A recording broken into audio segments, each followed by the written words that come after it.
Hi, it's me again. I'm here to talk about something that has been on my mind a lot lately and is inspired by a few conversations I've had recently, and also kind of a follow up from the last video I did where I talked about how to get out of a creative rut. There was a crucial step to that video that I think I missed. And I think before you even get into a creative rut, you have to be creative.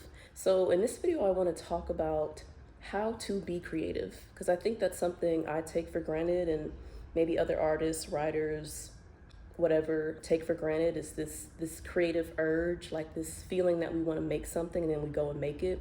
And that's not something that everyone does, and I kind of forget that sometimes. So this video is for people who want to be creative. They want to make art, they want to draw, they want to act, they want to dance, they want to make music, and they feel like they don't know where to start, or they're lacking inspiration, or feeling like they can't do it because maybe they're too old or it's too late. So I want to just make it clear that it's never too late to start something that you love. And I also want to make it clear that I believe everyone is creative, but you have to tap into it, and you have to tap back into it because it's something that we lose over time. I think that as children, we're all inherently really curious, and we draw, we dance, we sing, we play, we use our imagination.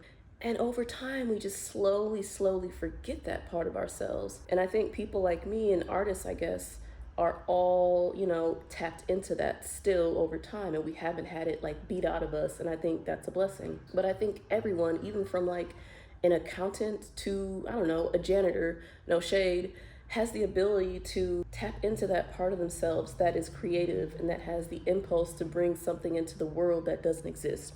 Because at the end of the day, that's what creativity is. It's the urge to bring something that is not in the world and to make it real. And that's something that I think is very human. So by tapping into creativity, you're tapping into your humanity. And I think it's all part of our evolution as humans. I'm not a philosopher. These are just my ideas. Because it's something I think about a lot. Like, why am I creative? Like, where does that come from? I wasn't encouraged to be an artist by my parents or through school. It's just something that I wanted to do.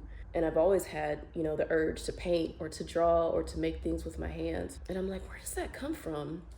So yeah, this video I want to talk about how to be creative. It's something that we can be lost in, especially when, we become adults. Like, we forget that part of ourselves that was so active when we were children. This is also inspired by a conversation that I feel like I've had a lot over the years, where someone will ask me, oh, what do you do for work? And I'll say, oh, I'm an artist. And people's faces sometimes drop, and they're like, oh man, I'm a terrible artist. I don't know how to draw anything. I'm awful. I can't paint. I can't draw. I can't even draw a circle. I hear that a lot. And I understand, like, I don't know, people are being like self-deprecating. They don't really mean that, I guess, but it does make me sad, because it's like, dang, who is out here telling people that they can't make what they want to make, that they're not creative, and that they're bad at art?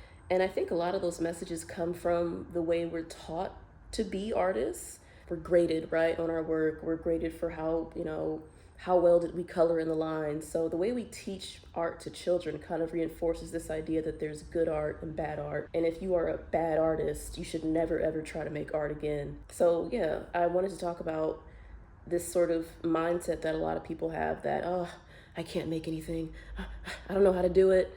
Yes, you do. You just lost connection to that part of yourself that knew how to do it. When I'm talking about creativity, I'm not just talking about painting and drawing. I'm also talking about if you are a singer, a musician, an actor, a playwright, just anything creative. Like, I'm thinking very broadly here. How can you tap into that part of yourself that you may have lost? So yeah, everyone has a creative impulse. We do. And I think the first step into becoming creative is to remember who you were as a child. Think back to when you were 4, 5, 6 years old. What did you like to do? What were you drawn to? Were you a kid that liked to draw? Did you like to look at pictures? Did you like to sing, dance? Would you stage plays with all your stuffed animals? So just really sit and think back to who you were, and try to connect back to that younger version of yourself.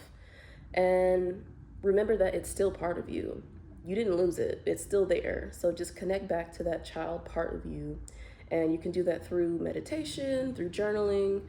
It might take some time. I know not everyone has the best memory, but there's something there. I promise you, there's something there. There's something that brought you joy that you stopped doing because someone told you you can't do it or because life got in the way. So just try to remember that part of yourself. And you might be surprised. You might think, "Oh, I never, was interested in music," but maybe as a kid you sang a lot. Maybe you danced a lot and you don't even remember it. So just try to connect to that part and maybe even talk to older relatives or older people or who knew you at that age and ask them, like, what did I do when I was 4 or 5 years old? Like, what type of kid was I? And try to see what information you can get if you can't, if you don't have the best memory. And speaking for myself, when I was a kid, I always was drawn to drawing and painting. I loved going to art museums. I remember my mom taking us to art museums. So that's something that's been with me my whole life. So I'm kind of, I guess, privileged in that way where I was able to continue being an artist and continue my love of art my entire life. When I think about my sister, I have a twin sister who is a writer. She was always writing stories as a kid. She made her own comic books. She was always telling stories and interested in reading. So for, if you're someone that as a kid read a lot, maybe that's something that you can tap back into as an adult, reading books, writing books, telling stories. So yeah, just think back to that version of yourself, and I think it'll be really fruitful and you will be surprised. Another way to tap into your creativity is to think about what you like to receive. This is something I thought of this morning because when I think about what creativity is, it's like creating something in the world that previously wasn't there. It's almost like giving a gift to the world. It's generating a new energy in the world. So it's giving, but the opposite of giving is obviously receiving. And I think those two are intertwined. So when you think about what you want to give via your creativity, think about what you like to receive. Think about the gifts you like to get. When you were a kid, what was your favorite gift? For me, I loved getting art supplies. One of those big, like, books, not books, but like those big art supply things where they'd have all the pens and the markers and the paper and the colored pencils. I still remember the smell of that, like just the joy that brought me to have all those art materials. I also really enjoyed receiving books as gifts, and now I write. So just think about what you like to receive. Maybe it was like a toy train set. So maybe your creativity is tied to like doing urban planning or mapping things out or something related to geography. So like I said, I'm thinking about creativity really broadly. So yeah, what did you like to get? Like when you were a kid, and hopefully maybe you don't celebrate Christmas, but if you're someone that received gifts around like the holiday time or for any holiday, what did you like to get? Like what was the thing that you wished you could receive? And I think something about that is tied to what you want to give.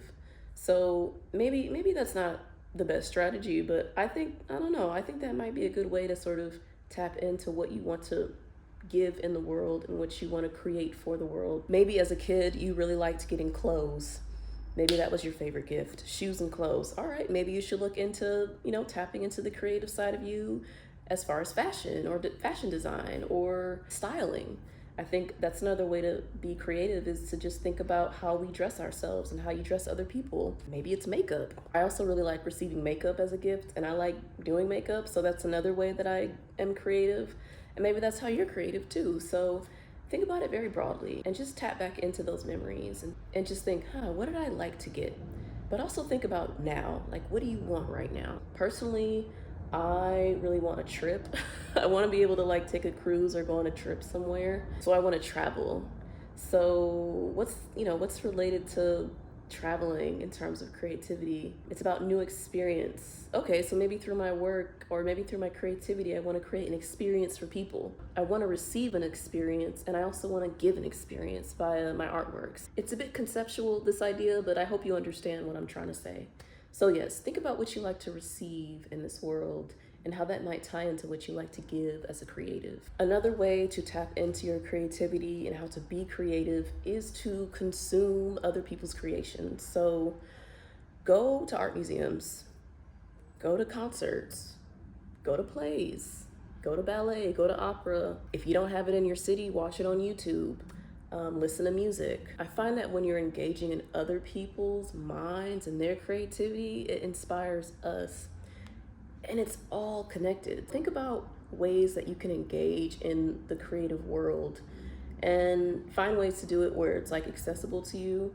But I don't know, there's something about like that's the first step or one of the first steps. It's like, how can you be something without actually engaging with that thing? So if you want to be creative, if you want to paint, go to a museum. If you want to be a musician, listen to a lot of music, go to concerts, talk to people, try to connect with other musicians or people that are interested in music. So try to put yourself in that same space of creativity and see what that does for you. That's something that helps me a lot as an artist. I go to a lot of exhibitions, I read a lot of art books. It's weird because it doesn't feel like something that is creative. It's not like the act of painting, like it's not an action. It doesn't necessarily create something, but it's still tied to the whole sort of mindset of being a creative person. So engage with other people's art, music, whatever, and I think that will put you in the right space where you can tap into your own creative energy. So highly recommend that. And the final thing I'll say in this video, and this is definitely a topic I think I'll revisit, but I'll just keep this video relatively brief. In order to tap into your creativity, you cannot be a perfectionist.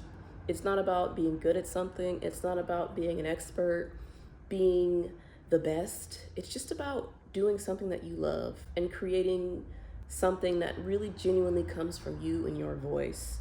As long as you're being authentic to yourself and true to yourself, then that's perfect for you, because then it's something that's good for you. It's good for your spirit. If you're good at it, I mean, that's great. That's a plus. I think at the end of the day, all creative people are doing it because we love it and because we want to do it. It's great to have an audience. It's great to have people, say it's great or whatever, but it's really just this impulse. It's like this innate desire that I have to make this, I have to create this. And once it's created and in the world, it's like you've scratched an itch and like you've sort of, you can relax and you feel like I fulfilled this urge to create something, to make the thing that I wanted to exist in the world. So at the end of the day, creativity is about you. It's not about being perfect. It's about expressing yourself. And the thing is, you don't have to share what you make. There's plenty of artists that have sketchbooks that no one sees their work. There's plenty of musicians that have tracks that no one has heard. Not everyone shares their work with the world, and you don't have to do that. I think we live in this world of social media, Instagram, whatever, so people think like, oh, if I make something, I have to share it, and other people have to see it for it to be valid. But I think really no one has to see what you do. Keep it to yourself if you want to.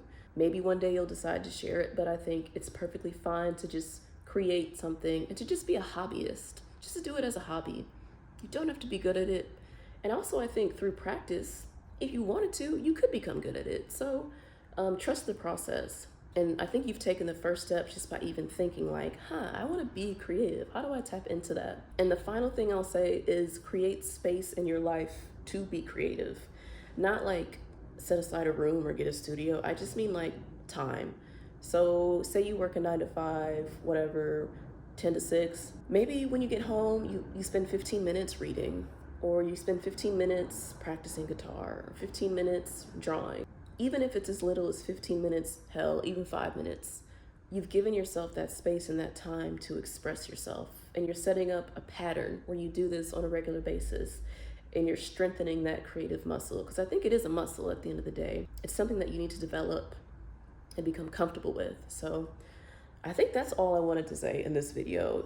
I think it's a very complicated topic. I think it's something that is really important. I want everyone to feel like they can create and be an artist, musician, whatever, and to not feel the pressure to be perfect or to be good. So that's just my 2 cents as an artist and as someone that teaches artists, and sort of what I've picked up over the years of teaching. A lot of conversations with students about how do I get ideas, and I mean, it's a complicated answer, but I hope all the things that I've said help illuminate the whole creative process and what it takes to become a creative. And like I said, it's for everyone. It's not just for people that are good at it, people that can afford it. It's about you. It's about what you want to do. So hopefully that helped. If you have any questions or I guess stories about how you tapped in, how you locked into your creative spirit, I would love to know, but I really hope this was helpful for you.